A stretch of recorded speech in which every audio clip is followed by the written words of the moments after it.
जय भगवान की। अध्याय 10वां। राजनीतिक एवं आर्थिक विचार। परिभ्रमण क्षेत्र की विशालता के कारण गुरुदेव का संपर्क क्षेत्र भी उतना ही व्यापक और वैविध्यपूर्ण था।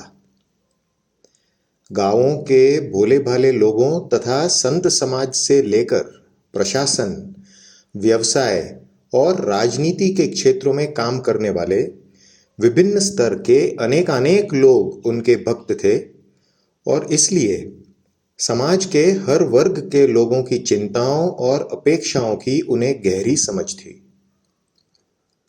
वे स्वभाव से दयालु और दीन हितैषी तो थे ही, साथ ही देश और समाज की ज्वलंत समस्याओं पर चिंतन करने वाले एक प्रखर देशभक्त और विचारक भी थे।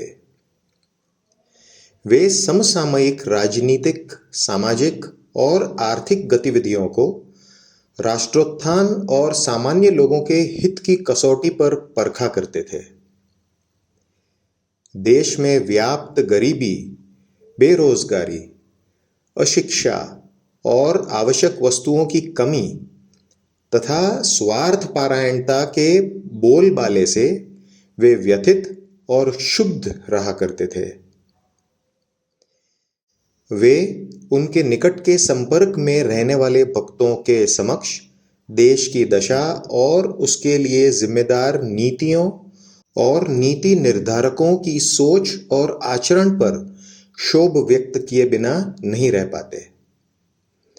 उनके द्वारा तत्कालीन आर्थिक और राजनीतिक व्यवस्थाओं के संबंध में अपने भक्तों के समक्ष समय समय पर जो टिप्पणियां और विचार व्यक्त किए गए हैं वे आज भी प्रासंगिक हैं। इस अध्याय में ऐसी ही कुछ टिप्पणियों की बानगी है। राजनीतिक विचार। गुरुदेव का मानना था कि भारत के राज्यों को भाषाई आधार पर पुनर्गठित करने से प्रांतीयता की भावना को बढ़ावा मिला है। वे अंतर प्रांतीय विवादों से दुखी रहते थे। कहते थे, प्रांतों के नेता अपने अपने प्रांत को ही देश से ज्यादा मानते हैं।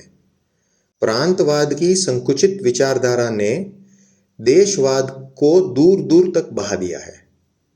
हरेक प्रांत अपना ही लाभ देखता है और दूसरे प्रांत का अहित चाहकर भी अपना स्वार्थ सिद्ध करना चाहता है, जो कि बड़ी ही शोचनीय दशा है।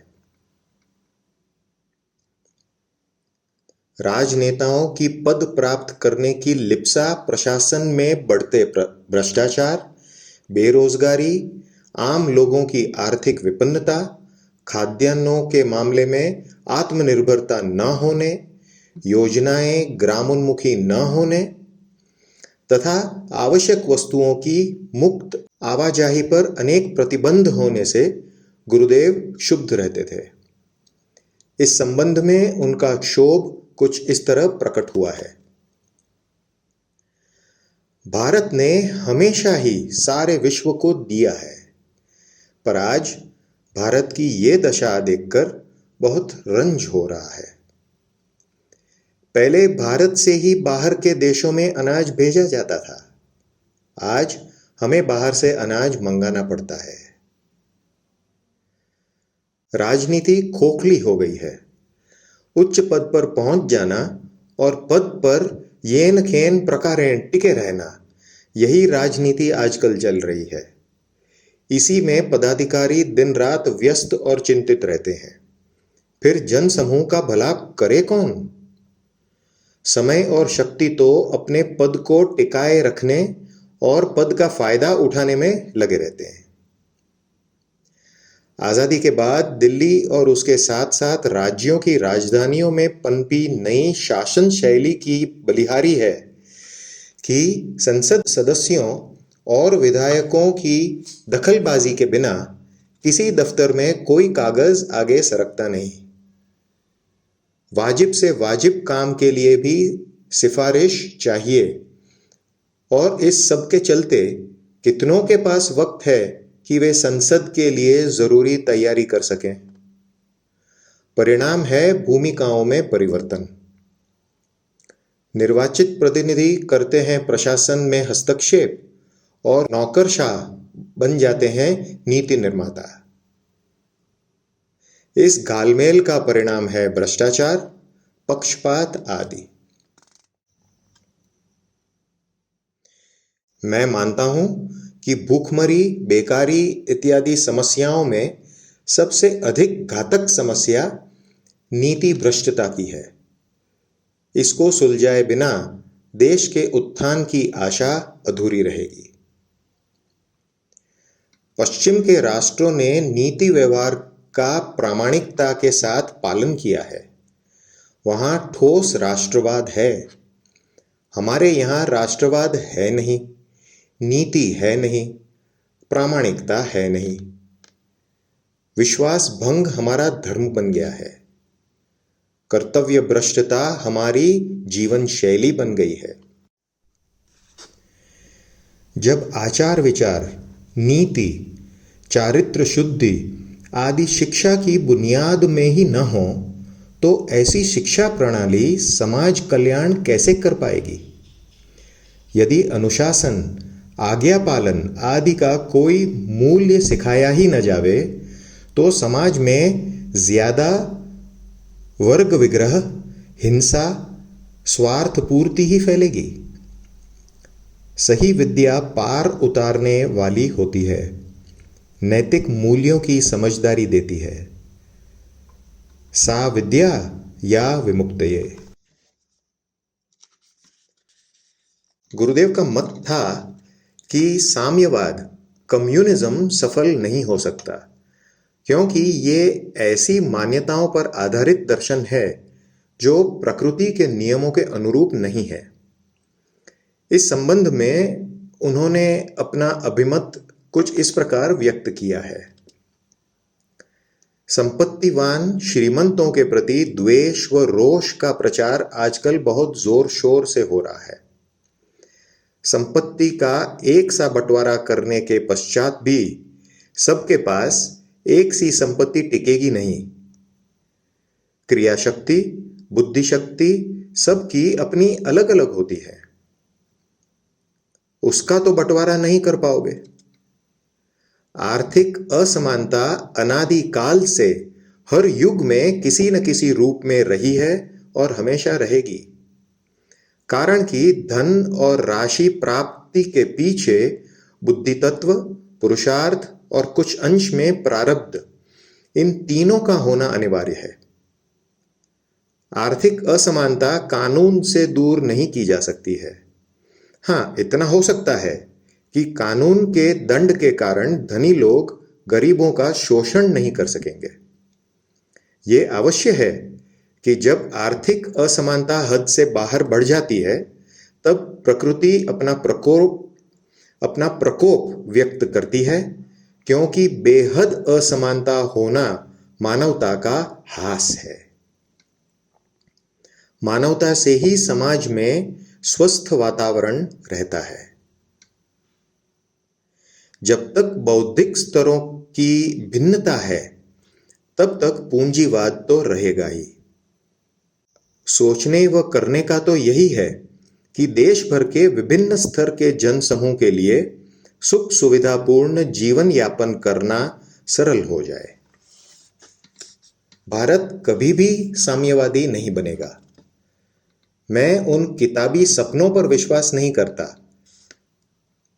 जिनमें सब प्रकार से समान समाज की कल्पना की गई है, परंतु समाज व्यवस्था को इस प्रकार की गारंटी अवश्य देनी होगी कि सम्मानजनक जीवन प्रत्येक व्यक्ति को प्राप्त हो। मेरा निश्चित मत है कि समाजवाद और साम्यवाद सफल हो ही नहीं सकते।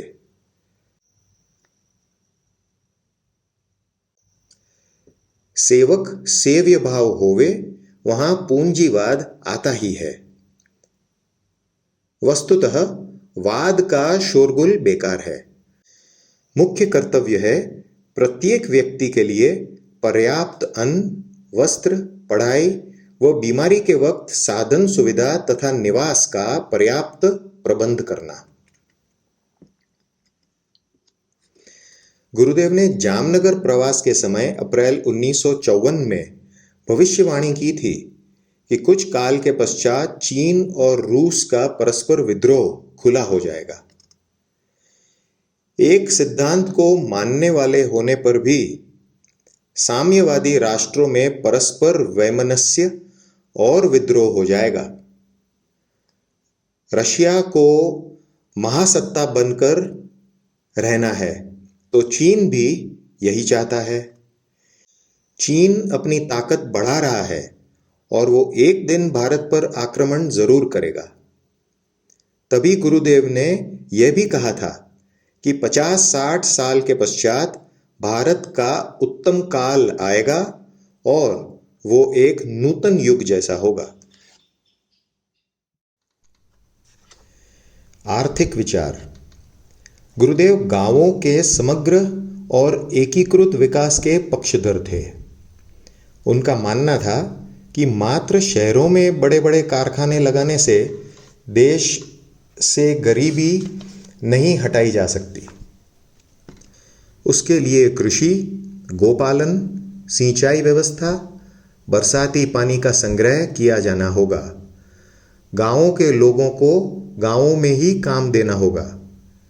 वे गांवों में शिक्षा और स्वास्थ्य सेवाओं सहित अन्य बुनियादी सेवाएं उपलब्ध कराए जाने के प्रबल पक्षधर थे। कहते थे, गांवों को शहरों में मत बुलाओ, शहरों को गांवों में ले जाओ।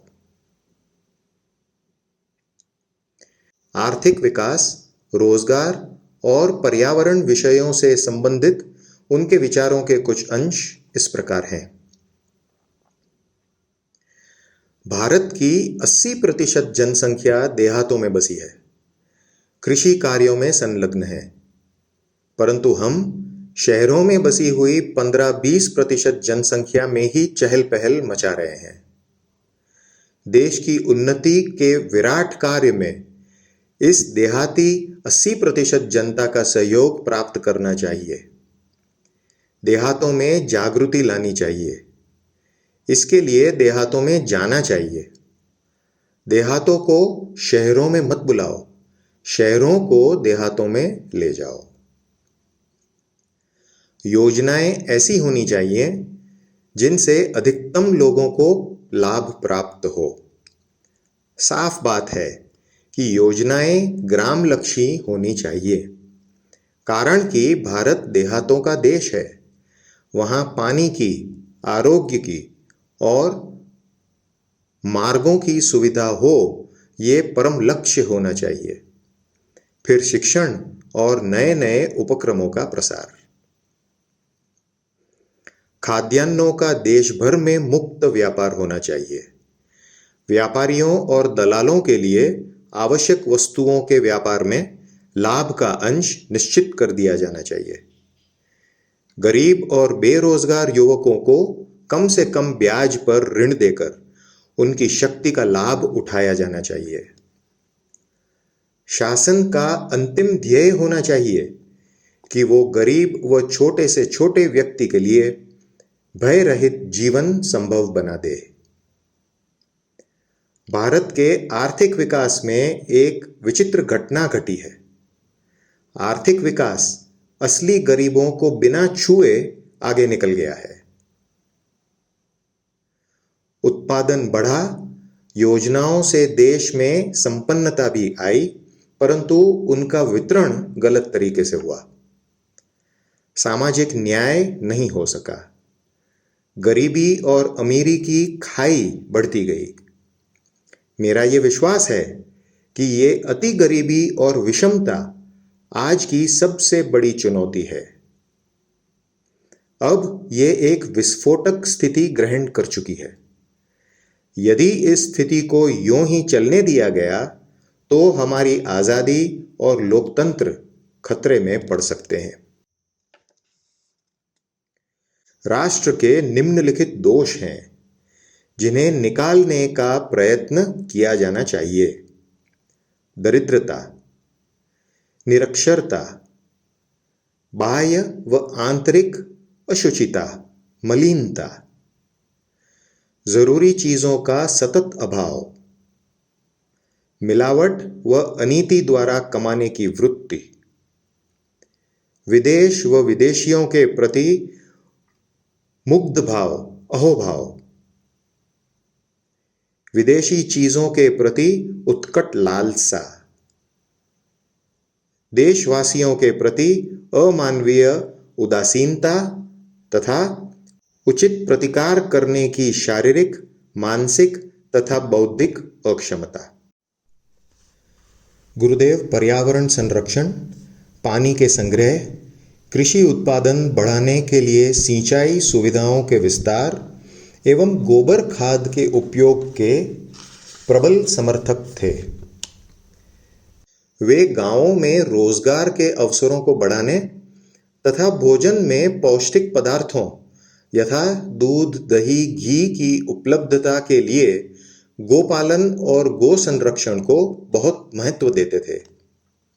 उनके शब्दों में, पानी जीव, वनस्पति, पशु, पक्षी आदि का मुख्य जीवन आधार है। पानी में सर्व जीव मात्र को जीवन दान देने की अद्भुत शक्ति है। वर्षा काल में जो पानी बरसता है उसका हमें पूरा संग्रह करना चाहिए। पानी के संग्रह के लिए प्राचीन काल में जमीन के प्रकार के अनुकूल विविध प्रकार के जलाशय, नहर और बाव, कुएं आदि बनाए जाते थे। इनमें से वर्तमान समय में भी बहुतों का अस्तित्व खंडहर के रूप में विद्यमान है। उनके अभ्यास व निरीक्षण से हमें पानी संग्रह के बारे में बहुत मार्गदर्शन मिल सकता है। बरसात में काफी पानी मिलने पर भी हमारी व्यवस्था में त्रुटि होने के कारण पानी की मुश्किल हम ही निर्माण करते हैं। बांध प्राचीन काल से ही बनाए जा रहे हैं, कारण कि जल का संग्रह अनिवार्य है। बांधों के फायदे हैं। अच्छे प्रकार से बांध बनाया जाए तो खेती की पैदाइश, रहन सहन, व्यापार और उद्योग बढ़ते हैं, विकास बढ़ता है। गोबर खाद अति उत्तम है, सर्व प्रकार से पुष्टिदाता है और किसी भी प्रकार की हानि नहीं करता है। रासायनिक खाद मनुष्य के लिए ही नहीं वरन वनस्पति और पशुओं के लिए भी हानि पहुंचाने वाला है। ये बात आज कोई नहीं मानेगा, परंतु 15-20 साल बाद रासायनिक खाद से बने हुए खाद्यान्न खाने वालों का आरोग्य इस बात को स्पष्ट कर देगा कि ये कितना हानिप्रद है। तब गोबर से बने हुए खाद से बने हुए खाद्यान्न की मांग दिन प्रतिदिन बढ़ती जाएगी और इसकी बिक्री की अलग आयोजना करनी पड़ेगी। एक ऋषि ने वेद में प्रार्थना की है कि मुझे गौवंश की खाद द्वारा उत्पन्न किया हुआ अन्न प्रदान करो। ऋषियों ने अपने ज्ञान से जाना था कि गौवंश सुख समृद्धि बढ़ाने वाला है, इसलिए उन्होंने गौवंश को पालतू पशु बनाने का बहुत बड़ा पुरुषार्थ किया और सफलता प्राप्त की। गौदुग्ध और गौधृत जीवन प्रदाता उत्तम रसायन है। मनुष्य के कल्याण को चाहने वाले को सर्व प्रकार से गौ रक्षा का पालन करना ही चाहिए। कृषि प्रधान राष्ट्रों में बैलों से कृषि में बड़ी सहायता मिलती है। खेती की समृद्धि बिना गौवंश वृद्धि के सिद्ध नहीं होती। मैं गौ सेवा का पक्का आग्रही हूं। जब तक गौ सेवा ठीक से नहीं होगी, हमारा आर्थिक और बौद्धिक विकास तथा सामाजिक असमानता और बेकारी जैसी समस्याओं का हल होना मुश्किल है। जो कोई अपने घर में गौ सेवा नहीं कर पाता है, वो गौशाला को आर्थिक सहयोग प्रदान करके अपने गौ सेवा के ऋण को पूर्ण करे। बेरोजगारों को गौपालन में लगाना चाहिए। गौपालन संपत्ति प्रदान करने वाला धंधा है। जिसके पास कुछ नहीं है, यदि वो भी 1-2 गायों का पालन करेगा तो संपत्तिवान हो जाएगा। उत्तरोत्तर संपत्ति बढ़ेगी। पर्यावरण और विशेष जल प्रदूषण के प्रति आगाह करते हुए गुरुदेव ने कहा है, वेद ने कहा है, जलम जीवनम, अर्थात जल जीवन है। पानी जीव, वनस्पति, पशु पक्षी सबका जीवन आधार है। जब पानी दूषित होने लगता है तब सर्वनाश की प्रक्रिया भी क्रमशः शुरू हो जाती है। दूषित पानी को लेकर हवा, अनाज, वनस्पति, पशु पक्षी और मानव भी दूषित हो जाते हैं। सरकार को चाहिए कि टैक्स सूर्य की तरह ले। जब सूर्य नदी, सागर आदि से जल खींचता है तब कोई देखता नहीं, परंतु वही जल जब बादल से बरसता है तो दिखता है और सबका कल्याण होता है। भारत में प्रकृति ने अपनी अखूट निधि बिखेरी है। 12 मास तुमको जो मौसम चाहिए वो तुमको भारत में मिल सकता है। इतनी विविध प्रकार की जलवायु का प्राकृतिक ऐश्वर्य भारत का है। भारत संपूर्ण देश है, यहाँ सब कुछ है। संत बिटप सरिता गिरिधरनी, परहित हेतु सबन कै करनी। जय गुरुदेव।